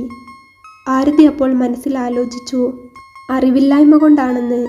അപ്പോൾ അന്ന് ബിൽഡിങ്ങിൽ കൊണ്ടുപോയി ക്രൂരമായി പീഡിപ്പിച്ചതോ? അതും അറിവില്ലായ്മ കൊണ്ടാകുമോ എന്നൊരു പുച്ഛമായിരുന്നു അവളുടെ മനസ്സിൽ വന്നത്. അപ്പോൾ ആ രംഗങ്ങളൊക്കെ അവൻ്റെ മനസ്സിലൂടെ ഓടുകയായിരുന്നു. എത്രമാത്രം അവളുടെ ശരീരം ഞാൻ വേദനിപ്പിച്ചിട്ടുണ്ട്. രാത്രിയിൽ അതിക്രൂരമായി ആ ബിൽഡിങ്ങിനകത്ത് വെച്ച് അവളെ. അതോർക്കുമ്പോൾ അവൻ്റെ നെഞ്ചിൽ അതുവരെ ഇല്ലാത്തൊരു പിടച്ചിലായിരുന്നു. ആരതി ഒന്നും പറഞ്ഞില്ല. അങ്ങനെ തന്നെ ഇരുന്നു. നിറഞ്ഞു തുളുമ്പുന്ന അവൻ്റെ കണ്ണ് ശിവ കൈകൊണ്ട് തുടച്ചു കളയുന്നത് അവൾ കാണുന്നുണ്ടായിരുന്നു. അവൻ വീണ്ടും അവളുടെ നേരെ നോക്കി. കഴുത്തൊരു വശത്തേക്ക് ചരിച്ചുകൊണ്ട് എന്തോ ഓർത്ത് ദുഃഖിച്ചിരിക്കുന്ന അവളോട് പിന്നെ എന്തു പറയണമെന്ന് അവൻ അറിയുന്നുണ്ടായിരുന്നില്ല. "ഞാൻ അറിയാതെയാണ്. ചെയ്യുന്നത് തെറ്റാണെന്ന് അറിവുണ്ടായിരുന്നില്ല. അറിയാതെ എല്ലാം ചെയ്തു പോയതാണ്. സോറി." അവൻ ഒരിക്കൽ കൂടി പറഞ്ഞു. അവനത് പറഞ്ഞപ്പോൾ ആരതി അവനെ നോക്കി നേർത്തു പുഞ്ചിരിച്ചു. "ചെയ്തു പോയതൊന്നും തിരുത്താൻ എനിക്ക് കഴിയില്ല. പരിഹാരമായി എന്തു വേണമെങ്കിലും ഞാൻ ചെയ്തോളാം." ശിവ അവളെ നോക്കി പറഞ്ഞു. ദയനീയ അവസ്ഥയിൽ കണ്ണു നിറഞ്ഞുകൊണ്ട് അവൾക്ക് മുമ്പിൽ നിന്ന് അവനത് പറയുമ്പോൾ ആരതിക്ക് ശരിക്കും ഒരു ഞെട്ടലാണുണ്ടായത്. അത്രയും ക്രൂരനായ ഒരാൾ, ആളുകൾക്കെല്ലാവർക്കും പേടിയുള്ള ഒരാൾ, തന്നെ അതിക്രൂരമായി പീഡിപ്പിച്ച ആൾ, അങ്ങനെ ഒരാൾ ഇപ്പോൾ ഇത്രയും സോഫ്റ്റായി നിന്ന് പെരുമാറുമെന്ന് അവൾ ഒരിക്കലും പ്രതീക്ഷിക്കുന്നുണ്ടായിരുന്നില്ല. വീണ്ടും മാപ്പപേക്ഷിക്കുന്ന പോലെ അവനത് പറഞ്ഞതുകൊണ്ടായിരിക്കണം ആരതി അവനോട് മെല്ലെ പറഞ്ഞു, "സാരമില്ല, കുറേയൊക്കെ എനിക്ക് അനുഭവിച്ച ശീലമായി. ഇതും എൻ്റെ ഒരു യോഗമായിരിക്കണം. സാരമില്ല." അവൾ അത് പറഞ്ഞപ്പോൾ, അവളുടെ വായിൽ നിന്ന് അങ്ങനെ ഒരു വാക്ക് വന്നപ്പോൾ ശിവ ജീവിതത്തിൽ ഇന്നുവരെ അനുഭവിക്കാത്ത എന്തോ ഒന്ന് അനുഭവിച്ചു കൊണ്ടിരിക്കുകയായിരുന്നു. അത്രമേൽ ക്രൂരത ചെയ്തിട്ടും താൻ കാരണം ഗർഭിണിയായിട്ടും ഒരു പരാതിയുമില്ലാതെ സാരമില്ല എന്ന് പറയുന്ന ആരതി ശരിക്കും അവനൊരു അത്ഭുതമാവുകയായിരുന്നു. അവൻ്റെ നിറഞ്ഞ കണ്ണുകളെ നിയന്ത്രിക്കാൻ അവന് കഴിഞ്ഞില്ല. കുട്ടിക്കാലം മുതൽ ഒരുപാട് കഷ്ടപ്പെട്ടിട്ടുണ്ട്. ഒരുപാട് ആളുകളുടെ അവഗണന ശിവ ഏറ്റുവാങ്ങിയിട്ടുണ്ട്. വെട്ടും കുത്തും അടിയും പിടിയും എല്ലാമായാണ് ഇതുവരെ ജീവിച്ചിട്ടുള്ളത്. പക്ഷേ ഒരിക്കൽ പോലും ഇങ്ങനെ ഒരു സങ്കടം കൊണ്ട് അവൻ്റെ ഉള്ളു പിടഞ്ഞിട്ടില്ലായിരുന്നു. ആരതി അപ്പോൾ അവനെ നോക്കി മെല്ലെ പറഞ്ഞു, "എനിക്ക് പോകാൻ ഒരിടമില്ല. അമ്മയും അച്ഛനും വീടും ഒന്നും എനിക്കില്ല. അമ്മ കുഞ്ഞിലെ തനിച്ചാക്കി സ്വർഗത്തിലേക്ക് പോയി. പിന്നെ അച്ഛനായിരുന്നു എല്ലാം. എന്നെ ഇങ്ങനെയൊക്കെ കഷ്ടപ്പെടുത്താൻ വേണ്ടിയായിരിക്കും അച്ഛനെയും അധികം ആയുസ് കൊടുക്കാതെ അങ്ങ് കൊണ്ടുപോയി. അച്ഛൻ്റെ സഹോദരൻ്റെ വീട്ടിലായിരുന്നു പിന്നീട്. അവിടുന്നൊരു വേലക്കാരിക്കുള്ള സ്ഥാനം പോലും ഇല്ലാതെ ആയപ്പോൾ അവർ തല്ലാനും ദ്രോഹിക്കാനും കൂടെ തുടങ്ങിയപ്പോൾ മെല്ലെ ഹോസ്റ്റലിലേക്ക് മാറി. അവിടെ നിന്ന് പാർട്ട് ടൈം ജോലിയും ചെയ്തുകൊണ്ട് പഠിച്ചുകൊണ്ടിരിക്കുകയായിരുന്നു. പ്രഗ്നൻ്റ് ആയ സ്ഥിതിക്ക് ഇനി അവർ ഹോസ്റ്റലിൽ നിർത്തില്ല. അച്ഛൻ എന്നെ വളർത്താൻ ഒരുപാട് കഷ്ടപ്പെട്ടിട്ടുണ്ട്. ജീവിച്ചിരുന്ന കാലത്ത് എപ്പോഴും പറയുമായിരുന്നു, എന്തു വന്നാലും ദൈവം തന്ന ജീവൻ ദൈവം തിരിച്ചെടുക്കുന്നവരെ നമ്മളായിട്ടൊന്നും ചെയ്യരുതെന്ന്. ആ അച്ഛനെ ഓർത്തുകൊണ്ട് മാത്രമാണ് എനിക്ക് ജീവൻ നശിപ്പിക്കാൻ തോന്നാഞ്ഞത്. അല്ലെങ്കിൽ അന്ന് രാത്രി എന്നെ അങ്ങനെയൊക്കെ ചെയ്തപ്പോൾ തന്നെ ഞാൻ. ആരതി കണ്ണു തുടച്ചു. അവസാനത്തെ ആശ്രയം എന്ന പോലെയാണ് ഞാൻ അങ്ങോട്ട് വന്നത്. വയറ്റിൽ വളരുന്ന എൻ്റെ കുഞ്ഞിനൊരച്ഛനുണ്ടാകുമെങ്കിൽ ഉണ്ടാകട്ടെ എന്ന് കരുതി. പേടികൊണ്ടാ ഗർഭിണിയാണെന്ന് ആദ്യം പറയാതിരുന്നത്. അറിഞ്ഞു കഴിയുമ്പോൾ എങ്ങനെ പ്രതികരിക്കുമെന്നറിയില്ലല്ലോ. അതുകൊണ്ട് എന്നോട് അവിടെ നിന്ന് ഇറങ്ങിപ്പോകാൻ മാത്രം പറയരുത്. എന്നെ അടിക്കുകയോ കുത്തുകയോ തല്ലുകയോ എന്തു വേണമെങ്കിലും ചെയ്തോളൂ. പക്ഷേ ആരെയും പേടിക്കാതെ കിടക്കാൻ ഒരിടം മാത്രം തരാമോ? ആരതി ശിവയോട് ചോദിച്ചു.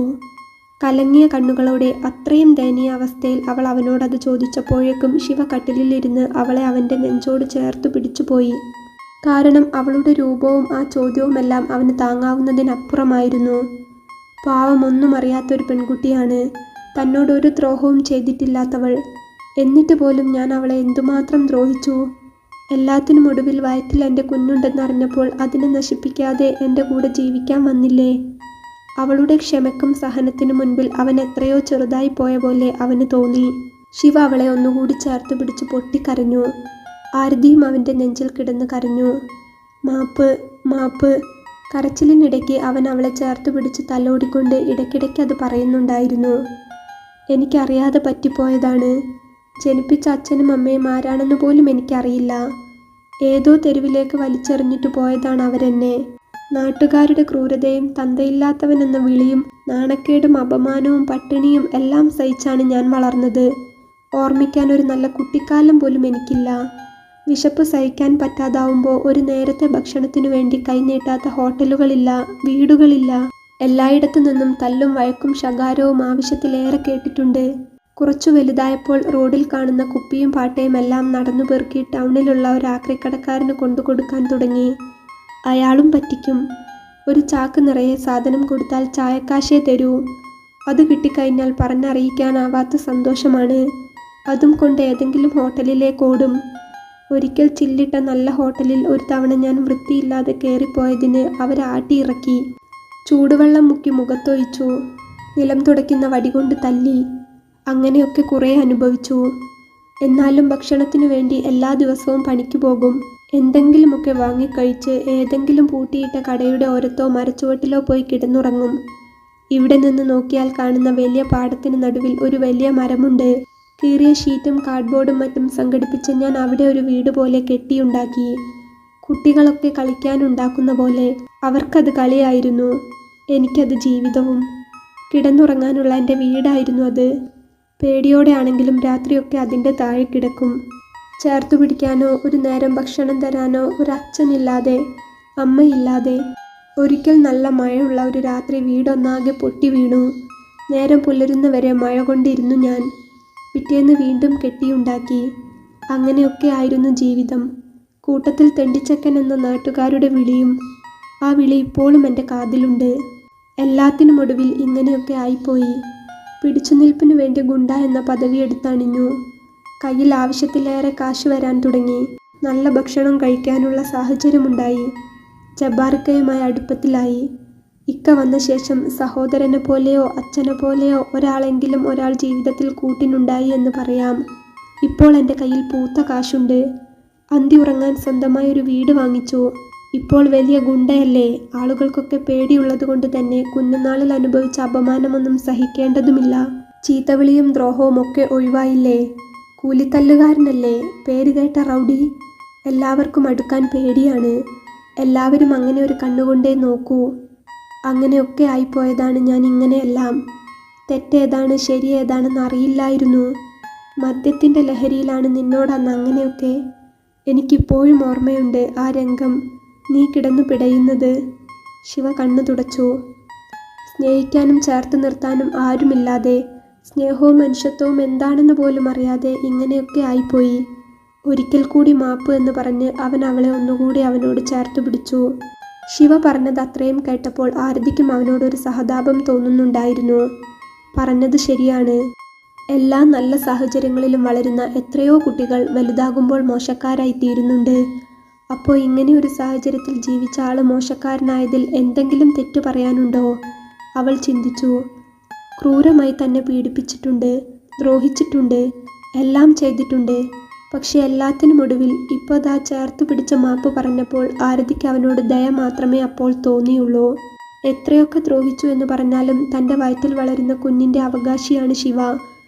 ആ ആൾ ചേർത്ത് പിടിക്കുമ്പോൾ കിട്ടുന്ന സംരക്ഷണത്തിന് പറഞ്ഞറിയിക്കാനാവാത്ത മറ്റൊരു ഫീൽ കൂടി ഉണ്ടായിരുന്നു. ഈ ലോകത്ത് മറ്റൊന്നിനും തരാൻ കഴിയാത്ത ഒരു സംരക്ഷണം അവൻ്റെ കൈകൾക്കുള്ളതായി ആരതിക്ക് തോന്നി.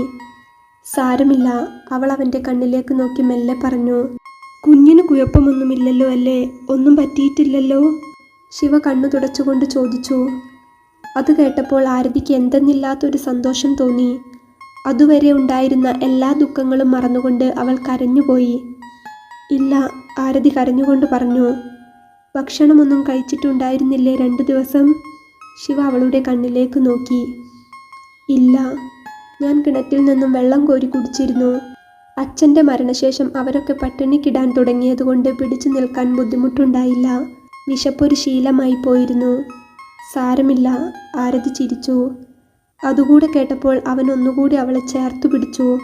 ജീവിതത്തിൽ ഇന്ന് വരെ അനുഭവിക്കാത്ത എന്തൊക്കെയോ സുഖവും സന്തോഷവും ഒപ്പം സഹിക്കാനാവാത്ത സങ്കടവും ശിവയ്ക്ക് അവളുടെ വാക്കു കേട്ടപ്പോൾ വന്നു നിറയുകയായിരുന്നു. മറ്റെന്തോ ഒരു സുഖം അവൻ അനുഭവിച്ചുകൊണ്ടിരിക്കുകയായിരുന്നു. അതുവരെ ആരുമില്ലാതെ ഇരുന്ന അവന് സ്വന്തമെന്ന് പറയാൻ ഈ ഭൂമിയിൽ ആരൊക്കെയോ ഉണ്ടായ പോലെ ഒരു തോന്നൽ അവൻ്റെ നെഞ്ചിൽ ആരതി കിടക്കുമ്പോൾ അവന് തോന്നി. ശേഷം അവളുടെ മുഖത്ത് നോക്കി. അവൻ തല്ലിയ പാട് അവളുടെ വെളുത്ത മുഖത്ത് നന്നായി അറിയുന്നുണ്ടായിരുന്നു. തല്ലിയ കൈകൊണ്ട് തന്നെ അവൻ അവളുടെ കവിളിൽ തലോടി. പറ്റിപ്പോയി എന്ന ഭാവത്തിൽ അവളുടെ കണ്ണുകളിലേക്ക് നോക്കി. അവൾ അവൻ്റെ കൈ മെല്ലെ പിടിച്ചു മാറ്റി. എന്നിട്ട് പറഞ്ഞു, സാരമില്ല, ഞാൻ പറഞ്ഞില്ലേ, സങ്കടങ്ങൾ ഒരു ശീലമായി. ശിവ നിസ്സഹായനായി അവളെ നോക്കി. ഡോക്ടർ ചോദിച്ചില്ലേ മുഖത്തെ പാട് കണ്ടിട്ട്? അവൻ ചോദിച്ചു. ചോദിച്ചു, ആരതി പറഞ്ഞു. എന്നിട്ട് എന്തു പറഞ്ഞു? തല്ലിയതാണെന്ന് ഞാൻ പറഞ്ഞില്ല, വീണപ്പോൾ തറയിൽ ഉരസിയതാണെന്ന് പറഞ്ഞു. പിന്നെ ഞാൻ മുഖം അധികം അവരെ കാണിച്ചില്ല. അതുകൂടി കേട്ടപ്പോൾ ശിവ ഒന്നുകൂടി അവളെ നെഞ്ചോട് ചേർത്തുകൊണ്ട് അമർത്തി പിടിച്ചു. ശേഷം റൂമിൽ നിന്ന് പുറത്തിറങ്ങി. ജബ്ബാറിക്കയോട് സന്തോഷത്തോടെ പറഞ്ഞു, ഇക്ക വീട്ടിലേക്ക് പോയിക്കോ, ഞാൻ എന്തെങ്കിലും ആവശ്യമുണ്ടെങ്കിൽ വിളിക്കാം. അവൾക്കിപ്പോൾ കുഴപ്പമൊന്നുമില്ല. ഇക്ക വെറുതെ ഇവിടെ ഇരിക്കേണ്ട. കുഴപ്പമില്ല, ഞാൻ നിന്നോളാം. എന്തെങ്കിലും ആവശ്യം വന്നാലോ എന്ന് ജബ്ബാർ പറഞ്ഞെങ്കിലും ശിവ ജബ്ബാറിനെ നിർബന്ധിച്ച് വീട്ടിലേക്ക് തിരിച്ചയച്ചു. ശരി, എന്നാൽ ഞാൻ പോയി വരാം, നീ വിളിച്ചാൽ മതിയെന്ന് പറഞ്ഞ് മുന്നോട്ട് നടക്കുമ്പോൾ ജബ്ബാർ തിരിഞ്ഞു നിന്ന് ശിവയെ നോക്കി. എന്നിട്ട് അവൻ്റെ അരികിലേക്ക് വന്ന് അവനോട് പറഞ്ഞു, ഞാൻ നേരത്തെ പറഞ്ഞത് നിനക്ക് ഓർമ്മയില്ലേ ശിവ? ജീവിതം നമുക്ക് കുറേ വിഷമങ്ങൾ തരും, ഒരുപാട് വേദനിപ്പിക്കും. പക്ഷെ എല്ലാത്തിലും ഇരട്ടിയായി ഒരു സന്തോഷവും ദൈവം കൊണ്ടു തരും. ഇത് നിനക്ക് നന്നാവാൻ കിട്ടിയ ഒരു അവസരമാണെങ്കിൽ നീ അത് തള്ളിക്കളയരുത്. ആരുമില്ലാത്ത നിനക്ക് സ്വന്തമെന്ന് പറയാൻ ഒരു കുഞ്ഞിപ്പോൾ അവളുടെ വയറ്റിലുണ്ട്, നിന്റെ ചോര. അപ്പോൾ പിന്നെ എങ്ങനാടാ ഇനി മുതൽ നീ അനാഥനാവുന്നത്? ആ കുട്ടിയെ പൊന്നുപോലെ നോക്കി നന്നായി ജീവിക്കാൻ നോക്ക് ശിവ. അയാൾ അത് പറഞ്ഞപ്പോൾ ശിവ ജബ്ബാറിനെ കെട്ടിപ്പിടിച്ചു. 2 പേരും പരസ്പരം പുറത്തു തട്ടി ആശ്വസിപ്പിച്ച ശേഷം ജബ്ബാർ ഹോസ്പിറ്റലിൽ നിന്നും ഇറങ്ങി. തിരികെ റൂമിലേക്ക് പോയ ശിവ ആരതിയുടെ അടുത്ത് ചെന്നിരുന്നു.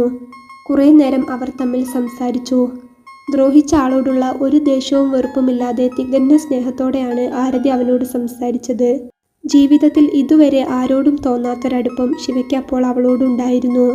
ദൈവം തനിക്കായി കരുതി വെച്ച തൻ്റെ പാതിയാണിതെന്ന് ശിവയുടെ മനസ്സിൽ ഓരോ നിമിഷവും തോന്നുന്നുണ്ടായിരുന്നു. കുറച്ചു കഴിഞ്ഞ് പുറത്തുപോയ അവൻ വലിയ കവർ നിറയെ ഭക്ഷണവും ഫ്രൂട്ട്സും എല്ലാം വാങ്ങിയാണ് തിരികെ വന്നത്. ഇടയ്ക്ക് ഛർദി ഉണ്ടായിരുന്നെങ്കിലും അവൾ കുറച്ചായി ഭക്ഷണം കഴിച്ചു. അന്ന് രാത്രി അവളുടെ കട്ടിലിൻ്റെ കാൽഭാഗത്ത് തലവെച്ച് ശിവ കിടന്നു. പിറ്റേന്ന് ഡോക്ടർ വന്നു നോക്കിയപ്പോൾ സ്കാനിങ്ങിൽ കുഴപ്പമൊന്നുമില്ല. വൈകുന്നേരം വരെ ഇഞ്ചക്ഷനും മരുന്നും എല്ലാം കഴിഞ്ഞ് രാത്രിയോടെ അവൾ അവിടെ നിന്ന് ഡിസ്ചാർജായി. വീട്ടിലേക്ക് കൊണ്ടുപോകാൻ ജബ്ബാർ വന്നിരുന്നു. ശിവ അയാളെ ആരതിക്ക് പരിചയപ്പെടുത്തി. 2 വലിയ ഗുണ്ടകളായിരുന്നെങ്കിലും അവരുടെ കൂടെ പോകാൻ ഒരു ഭയവും അപ്പോൾ അവൾക്കില്ലായിരുന്നു.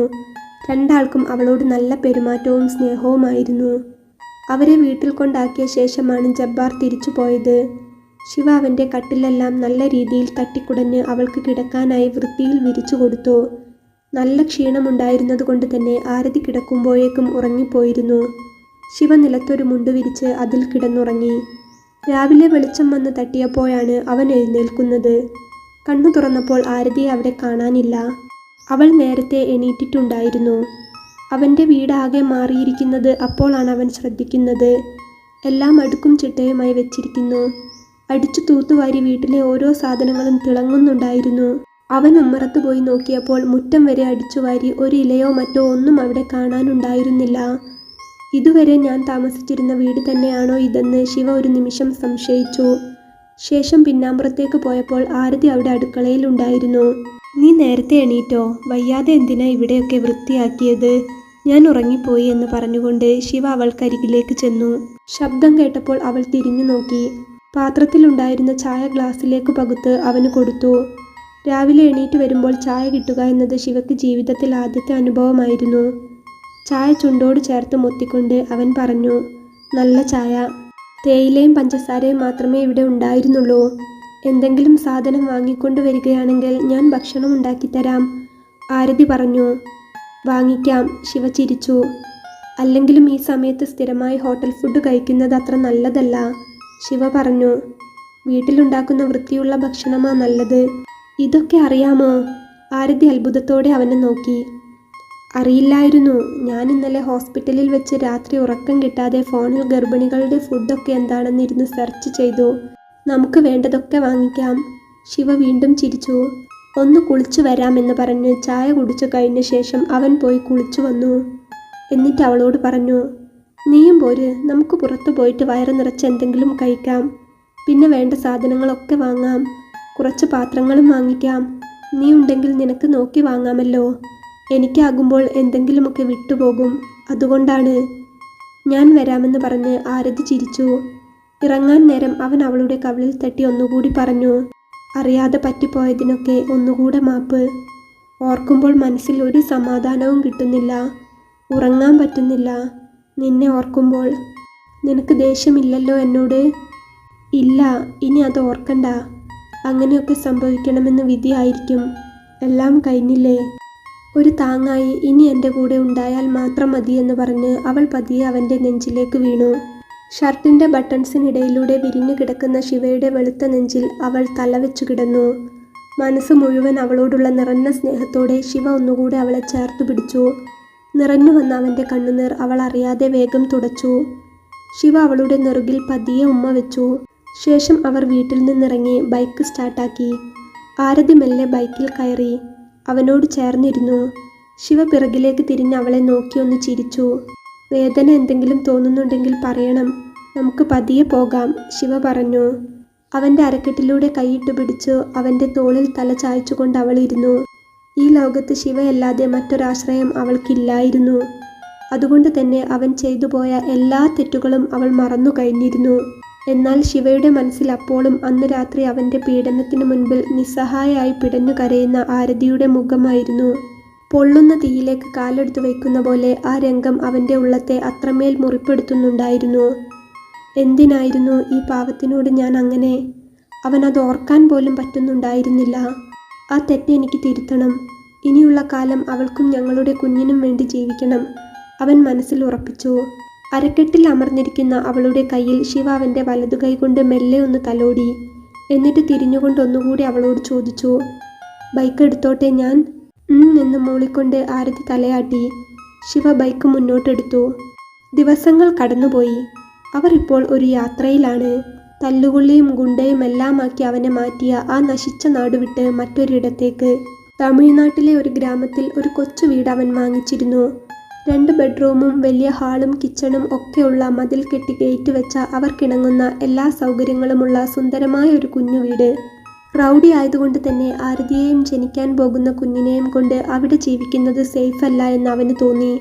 ശത്രുക്കൾ ആരെങ്കിലും ഉപദ്രവിക്കുമോ എന്ന പേടി ശിവയ്ക്കുണ്ടായിരുന്നു. പണ്ട് സ്വന്തം തടിയായിരുന്നു, എന്നാൽ ഇപ്പോൾ അങ്ങനെയല്ല. ശത്രുക്കളും മറ്റാരും തന്നെ തിരഞ്ഞു വരാത്ത മറ്റൊരു നാട്ടിലേക്ക് ആരതിയുടെയും കുഞ്ഞിൻ്റെയും മാത്രം എല്ലാമായി ശിവ പോവുകയാണ്. ഒപ്പം അവർക്ക് സഹായിയായി ജബ്ബാറുമുണ്ട് കൂടെ. ഇനി അവിടെയാണ് അവരുടെ സ്വർഗം. അവർ 2 പേരും ഈ ചെറിയ പ്രായം കൊണ്ട് അനുഭവിച്ചതും സഹിച്ചതും എല്ലാം അവസാനിച്ചു. ഇപ്പോൾ അവർ 100 ഇരട്ടി സന്തോഷത്തിലാണ്. എല്ലാം മറന്നുകൊണ്ട് അവരുടെ കുഞ്ഞിനു വേണ്ടി ഒരു പുതിയ ജീവിതം തുടങ്ങുകയാണ്. എല്ലാ അർത്ഥത്തിലും ജീവിതം പരീക്ഷിച്ചു വേട്ടയാടിയ അവൾക്കും അവനും ഇപ്പോൾ ദൈവമായിട്ട് കൊടുത്ത ഒരു നല്ല ജീവിതം. അതവർ 100 കോടി നന്മയോടെ അനുഭവിക്കട്ടെ. ശിവയ്ക്ക് പ്രാണനായി അവളും അവൾക്കൊരു നല്ല പാതിയായിക്കൊണ്ട് അവനും ജീവിക്കുന്നു.